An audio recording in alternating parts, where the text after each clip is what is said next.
ang presidenteng bangag pinagi siyang Presidential Proclamation 1238 nagmando nga sugod karong adlaw hangtod Mayo 8 special non-working days sa Upon o sa Cordoba tungod ining ASEAN Summit. Kini mahitungod sa hangyo pod ni sa ilang mayor diyang si May Bibiku. May Bibiku. Hindi dyan, matod pa nga, aron ko na pagpaluag sa traffic o sa seguridad sa mga ASEAN ministers nga karong adlaw magsugod. Matod pa nga, ang pait din kay ang mga no work no pay nga mga trabahante, wasay kaon. Malasas kinabuhi in taon. No work no pay, way kaon in taon sila nini. Base sa hangyo ni May Bibiku. Kaya kato na mo yun sa squatters area, gibalhin dito sa usa sa mga beach.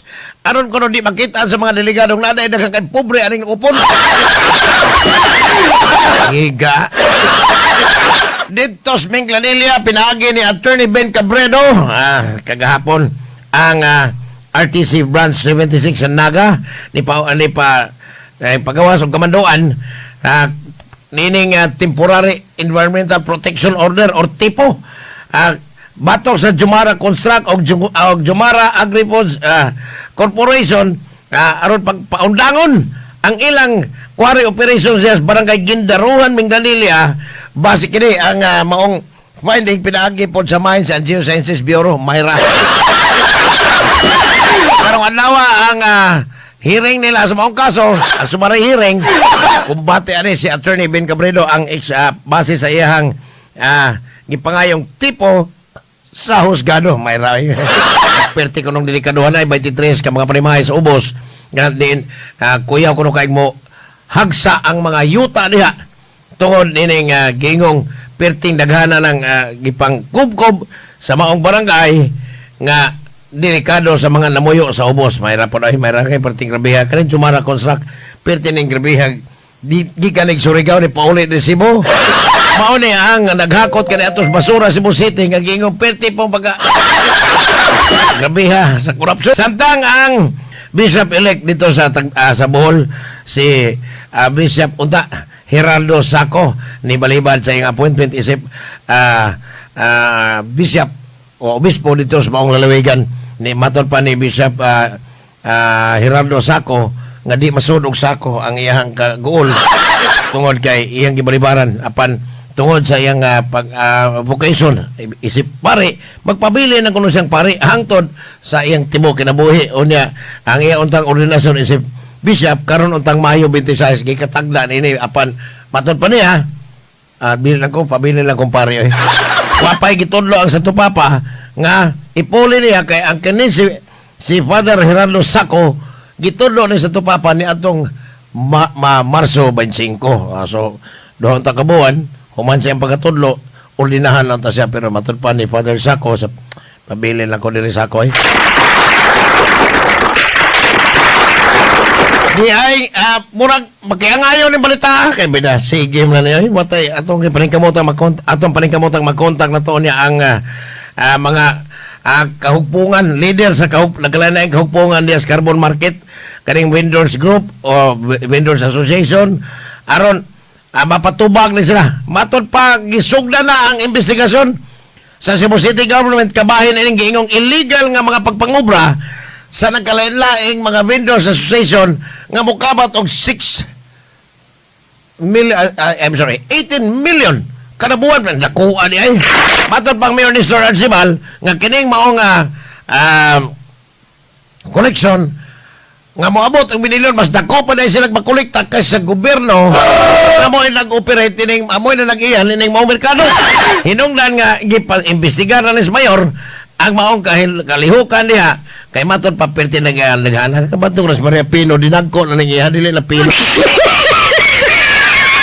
so palaing balita gikan sa Cebu City Government si Mayor ni Sir Archibald nigahin ang 35 milyones alang sa fuel subsidy local funds niya dili ni gikan sa LTFRB o sa DOTR ang 35 milyones nga gahin alang ni sa 10,000 ka mga drivers nga ihatag karong ikatulong semana nining buwan na apan dili ni kwarta ang ihatag kun dili fuel subsidy alang sa mga drivers o operators gikan sa balhabal ngadto sa mga delivery riders, apil ng mga operators og taxi og TNVS nga hatagan og hinlabang ha, pero dili ka sa dili gasolina or crudo ni apan depende ni sa mga sakyanan nga ilang gigamit, dili pareha ang kantidad nga ihatag nga crudo o gasolina ngadto sa mga drivers o operators sa nagbayad sa taga syudad na gihanay pa ang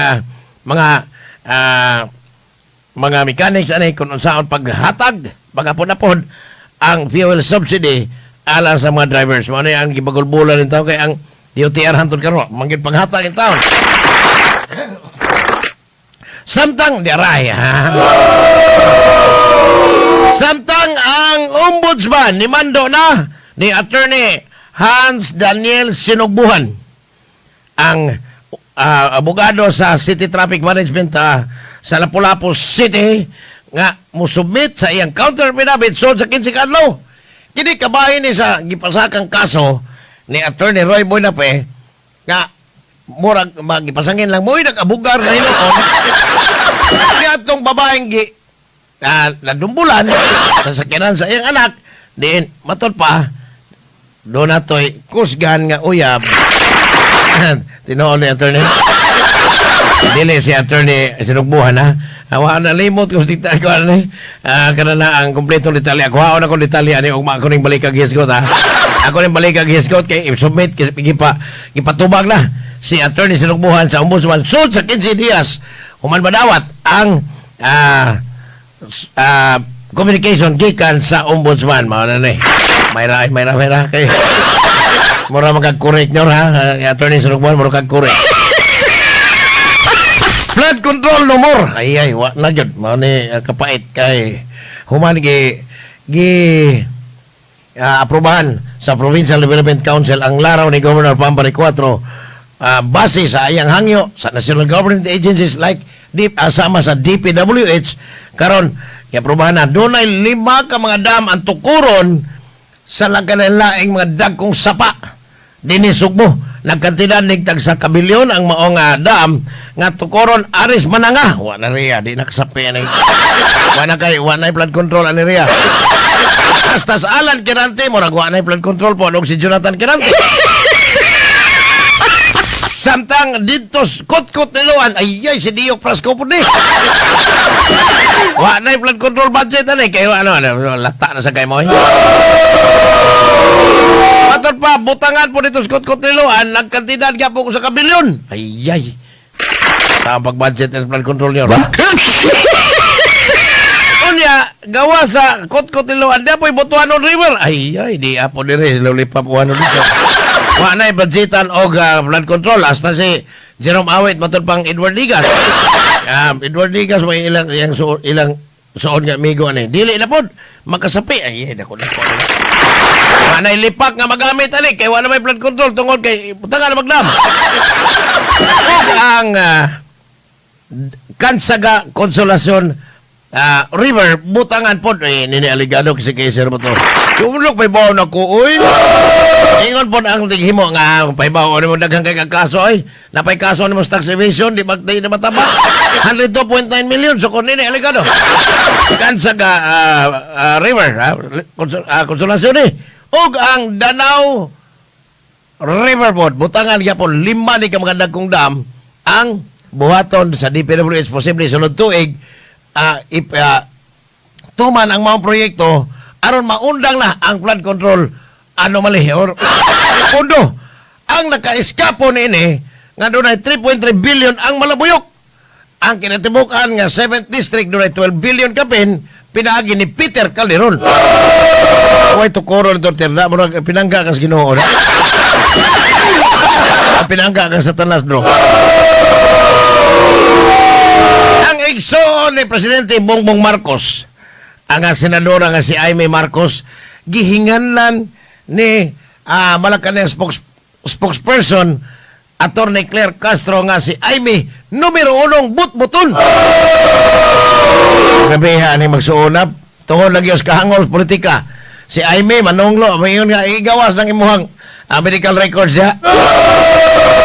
Karon niingon si Aimee nga nagsigit ang pang-import og repolyo kuno gikan sa nakalain-laing nasod. Bot-bot man eh. Karon pag insakto si Claire Castro kay matod pang Claire Castro kanang gipanulti ni Aimee Marcos numero 1 butbut na. Numero 1 butbuton ang Aimee Marcos kay matod pa.